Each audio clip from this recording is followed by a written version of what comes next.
soir, vous êtes sur le programme d'information favori au Luxembourg, City News. Et ce soir, on a le plaisir de recevoir le charismatique joueur Joël Kitting, un joueur qui a joué dans l'équipe nationale au Luxembourg et a été aussi un footballeur international.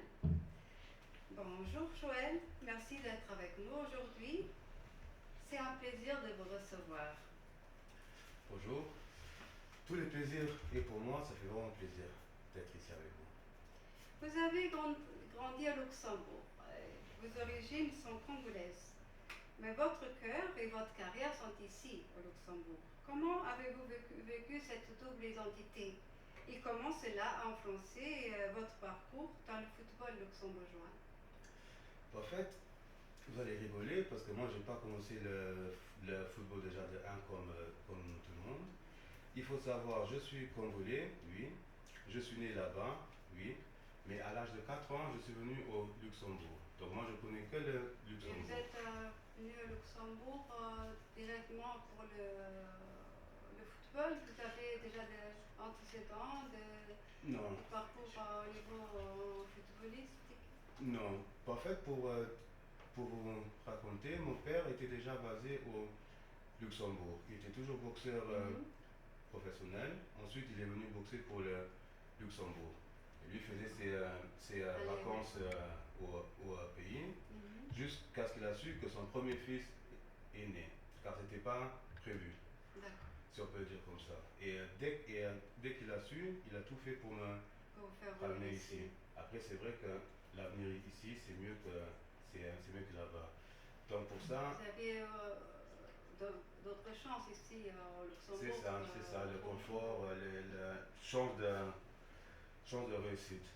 Et c'est pour ça que ça n'a pas trop influencé dans mes choix, car moi, j'ai que connu le Luxembourg. Je suis venu ici, j'ai fait l'école ici, j'ai tout de suite parlé français, luxembourgeois, j'ai fait ma vie ici. Et le foot? Comment ça se fait? Comment vous avez tombé dans le football? Racontez-nous. Vous allez rire, moi en fait, j'étais jamais dans un sport précis. Moi, j'allais toujours où le vent me menait. C'est-à-dire, quand mes potes étaient dans la cour d'école, j'étais là, je jouais, je faisais de mon mieux. Et comme moi, je n'aimais pas perdre, donc je me donnais toujours à fond chez moi. Tout ce que j'arrivais pas à faire chez moi, je m'entraînais. De temps en temps, j'allais aussi au handball. Dans la salle, donc l'hiver quand il faisait froid, on allait jouer au hand. C'était drôle. Mais après, un jour, vers l'âge de 9 ans, 10 ans, je suis parti voir un match de mes copains à Chifflange et le gardien se blesse. Et moi j'étais là en short, ma balle, on me dit ouais, Joël, lui il est là, lui il va au but. Ok, on me donne les gants. Je vais au but, et comme moi j'avais pas peur de la balle, j'étais un peu un petit fou. Donc moi je sautais comme un singe de la cage, je prenais tous les ballons. Après le match, le coach m'a dit, tu restes ici, on va parler avec tes parents, tu restes dans le... Votre chance a commencé, c'est pas là. Voilà, et c'est comme ça que j'ai commencé. Très bien, Joël. En ces moments, les attentions sont braquées sur le joueur Gerson Rodriguez. D'après votre expérience, qu'en pensez-vous qui traverse vraiment sur le plan personnel, psychologique et professionnel? Gerson, lui, c'est quelqu'un qui a un mental dur comme l'acier. Beaucoup de gens ne savent pas, mais lui, il a traversé une période difficile dans sa vie. Grandi son père, maman décédée jeune. Il n'a pas été gâté. Et sa mère, c'était son monde, c'était tout. Et puis, depuis ce moment-là, il est un peu parti de la délinquance et ci et ça. C'est qui est compréhensible. Il était seul. Il était un peu perdu après ce malheur de ne pas avoir sa maman. Il s'est après rattrapé.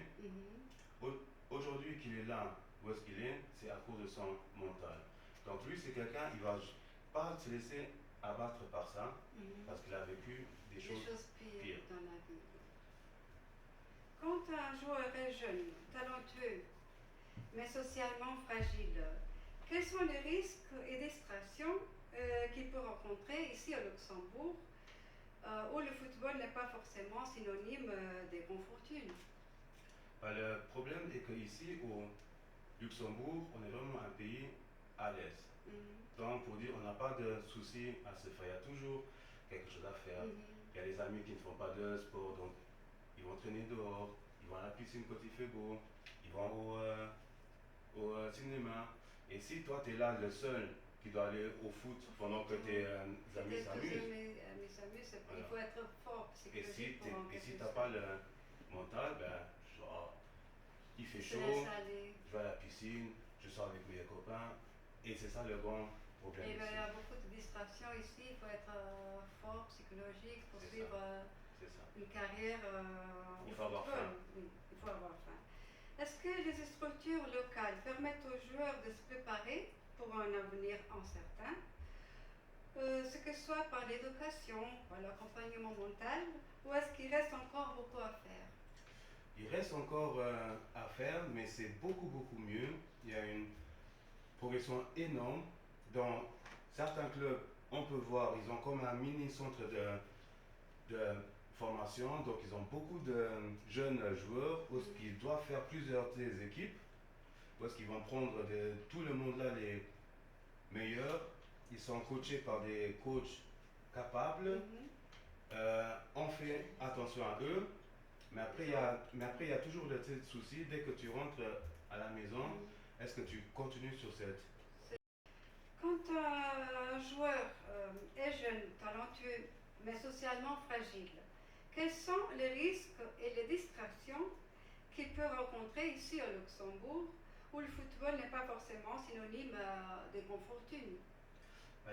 Les risques sont très hauts, car on sait tous que le Luxembourg c'est un pays à l'aise, aisé, on a tout, et c'est pas forcément tous tes amis qui sont dans le sport ou qui font le sport sérieux comme toi tu veux le faire. Un exemple, il fait 30 degrés, tous tes amis vont à la piscine, ta classe, ta copine, et toi, tu dois aller jouer au foot. Qu'est-ce qu'à votre avis il faut avoir comme infrastructure pour que le jeune footballeur soit concentré sur sa vie professionnelle et pas se faire distraire? Pour moi, le primordial, c'est un centre de formation où le joueur, il dort là. Soit à temps plein dedans. C'est ça. Donc, il se réveille foot, il va faire l'école, il revient de l'école foot, il mange sainement, il dort comme il faut, et il n'y a pas de distraction gauche et droite, machin. Donc, tu es purement concentré sur le foot. Et l'accompagnement mental aussi. Alors, mais après, il reste encore beaucoup à faire. Mais après, attention, ça c'est seulement pour les joueurs qui veulent, qui se sont mis dans la tête, je veux. Parlons de le sélectionneur Luke Holtz. Vous l'avez connu. Qu'en pensez-vous de ce qui s'est passé maintenant avec le joueur? Est-ce qu'il a été sanctionné pour avoir tenu à ses principes? En fait, Luke Holtz, c'est quelqu'un qui est à fond dans son rôle. Ça se voit qu'il aime le foot avant tout. Mais il oublie qu'il n'y a pas que ça. Que le foot, il faut aussi... Il y a des règles. Il y a des trucs qu'on ne peut pas se permettre. On joue pour une nation. On représente une nation. Donc on se doit aussi de donner réponse aux gens. Voilà. Au public, oui. Au public. Car sans le public, sans la société, on n'existe pas. Lui, il est trop resté sur son truc. On ne fait pas la politique, on joue au foot.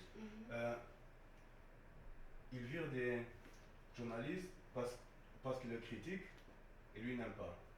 Et au Luxembourg, il y a la liberté d'expression. Tu ne peux pas faire ça. Ils sont restés. Un journaliste d'être interviewé parce qu'il veut se concentrer sur lui. D'un côté, je peux le comprendre. Gerson, c'est un joueur important pour l'équipe. C'est lui qui marque des buts. mais il n'a pas le droit d'avoir un ticket libre. Parce qu'il y a d'autres joueurs qui sont là aussi, qui combattent, qui essaient, qui espèrent. Qui peut prendre sa place. Voilà, donc la plus grosse faute qu'il a fait, c'est de ne pas écouter le public, de rester dans son truc. Moi je fais ce que je veux et n'a pas été protégé du tout. Et c'est ça qui me fait le plus, mal. Parce que lui, il n'est pas là pour commencer à faire la politique. Lui, il est là pour jouer. C'est au coach de gérer le cadre et de faire en sorte qu'autour, rien ne leur arrive. Que le joueur doit venir là et avoir que le football dans la tête. Dans la tête et pas a-t-elle le rôle que la fédération a eu dans tout ça? A-t-elle défendu le joueur et son coach ont manqué de responsabilité dans cette phase? En fait, moi j'avais l'impression comme si qu'ils voulaient se dédouaner de tout. Ils n'ont pas donné réponse, ils n'ont pas fait signe.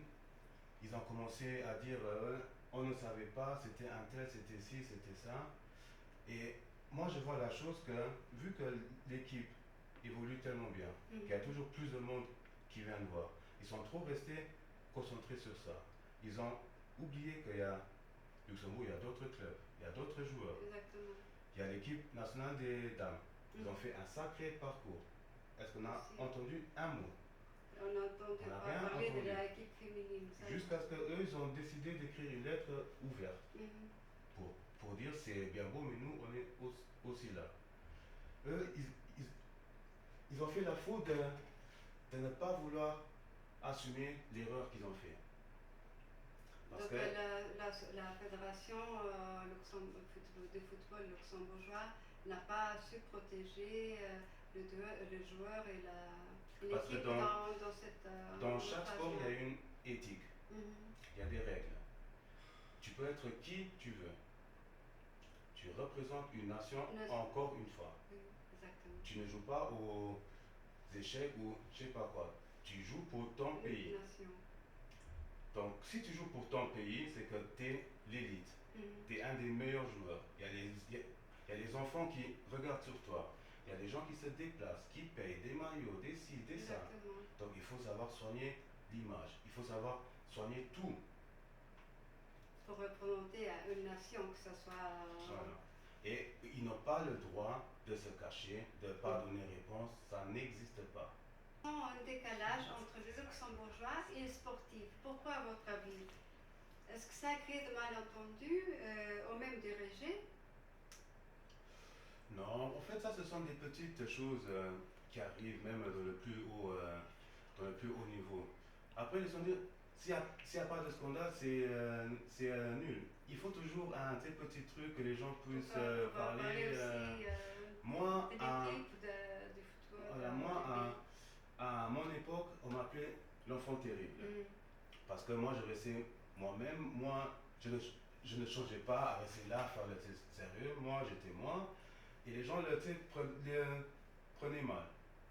Parce que vous aviez osé d'être vous-même. Moi, j'étais moi-même. Moi, j'ai dit les termes. Moi, j'ai dit les choses. Ce qui ne m'allait pas, c'est que, allez, si j'avais envie de rigoler, je rigolais. Interview, je les faisais avec mes propres mots. Et pas les mots comme eux le font, que le coach écrit déjà. C'est des...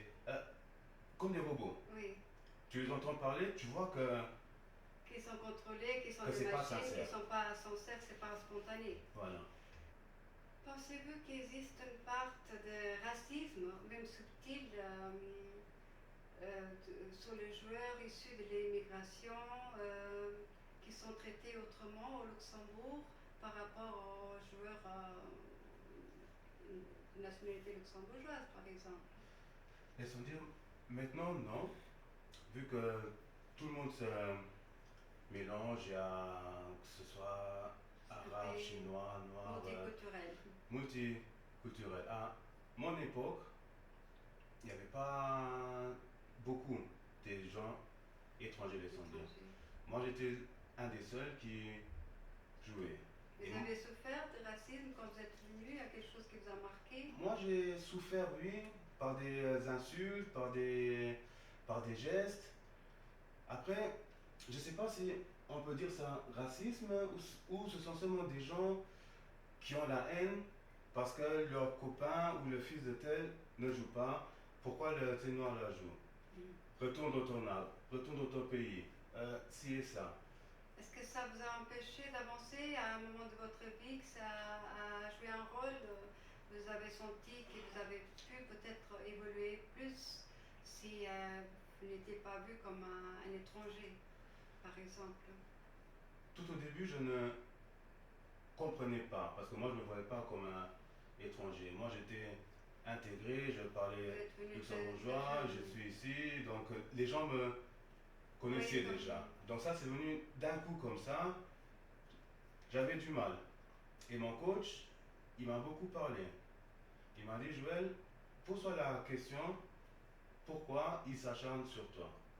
Si tu serais personne, si tu serais pas bon, personne n'aurait pas. on ne te remarquerait même pas. Exactement. Quand on parle sur toi en bien ou en mal, C'est parce que vous êtes important. on parle sur toi, c'est une pub.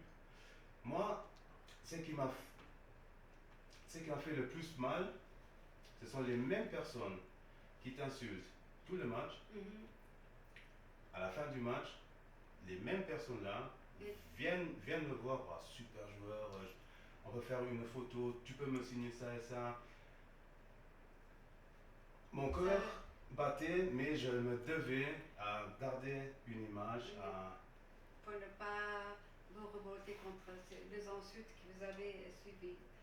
C'était dur tout au début, mais après, avec le temps, ce sont des trucs que tu laisses. Vous apprenez à encaisser voilà. et à garder ça autrement. Comme votre coach disait, l'important c'est qu'on parle. C'est parce que vous êtes connu et que ça fait parler de vous. C'est mieux que quand on ne parle pas, c'est jamais intéressant. Et pour les médias luxembourgeois, comment jugez-vous les médias dans cette affaire? Est-ce qu'ils ont contribué à apaiser le conflit ou encore à envenimer? Parfaitement, parce que les médias étaient dans le flou comme nous. D'un coup, la bombe est sortie, tac, et ça c'était une chose que la fédération savait déjà. Depuis son premier passage au tribunal. Ils auraient dû commencer à parler petit à petit pour ne pas que ça devienne une bombe comme ça. Après, quand on se fait discret, qu'on ne donne pas de réponse, on veut juste savoir qu'est-ce qui se passe, pourquoi, comment ça se fait. Personne ne répond. Ensuite, la plus grave des choses, c'est que tu écartes un journaliste de la conférence de presse. Pourquoi? Parce que c'est quelqu'un qui dit les termes comme ils sont et parce que tu n'aimes pas les critiques. Il ne va pas favoriser une personne parce que pour le protéger et pas donner des informations correctes. Pour moi, c'est une faute grave parce qu'on dit toujours la liberté d'expression et si et ça, qu'on est un pays libre, machin et tout. Ça, c'est un truc. Interdire un journaliste. Ça, c'est un truc qui fait tout le contraire parce que lui, il fait aussi seulement son métier. Exactement. Et pour moi, ça, c'est un truc que j'ai vraiment pas. Parce que tu peux pas toujours avoir des bons commentaires, machin. Il faut aussi accepter les critiques, les bonnes comme les mauvaises. Comme mon coach m'a dit, si tu te décides d'être un personnage public, tu as la médaille. Côté qui brille, tu es le plus beau, tu es le plus bon, machin et tout. Mais tu as aussi le côté qu'il faut savoir que c'est pas tout le monde qui va bien parler sur toi. Il y aura des jalousies, et ça, il faut prendre compte. Sinon, reste dans ton coin, tu joues au foot pour le plaisir, et là, jamais personne va parler sur toi. On entend parler souvent que les joueurs sont sous-payés, privilégiés. Qu'en pensez-vous de ce que les gens pensent de ce sous-paiement des joueurs et qui ne comptent pas tous les sacrifices et toutes les privations qu'ils ont pour avoir cette carrière et ces salaires? Ça, c'est un sujet que j'ai souvent entendu. Mais le problème est que les gens ne comprennent pas que chaque travail mérite salaire. Si tu es bon Parce que tu fais, on te paye Ce que tu... pour ce que tu fais. C'est comme un travail normal. Banquier, il commence bas et il monte les échelons. Mais là, on ne dit rien. Au foot, on va commencer à dire machin. Mais les gens ne voient pas le sacrifice qu'il y a derrière. Ils ne voient pas que la, Mais vous avez que la privé, jeunesse...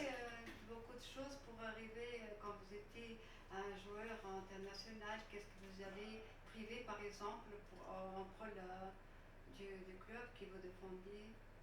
Et sans dire que si tu es en pro, tu as 2 fois par jour entraînement, toute la semaine. Tu n'as pas de week-end parce qu'il y a un match. Tu te prépares, tu dors à l'hôtel. Pendant que tes amis s'amusent, ils vont à la piscine et ça, nous, on s'entraîne. Est-ce que vous avez aussi des horaires pour vous coucher, pour vous lever Ah oui, oui, oui, ah oui, oui.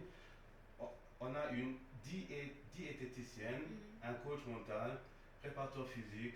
Donc c'est-à-dire que même pour manger, vous privez de manger ce que vous désirez. Vous êtes obligé à suivre un régime alimentaire, même si vous n'aimez pas, par exemple. Voilà. On doit aussi avoir le poids selon la taille.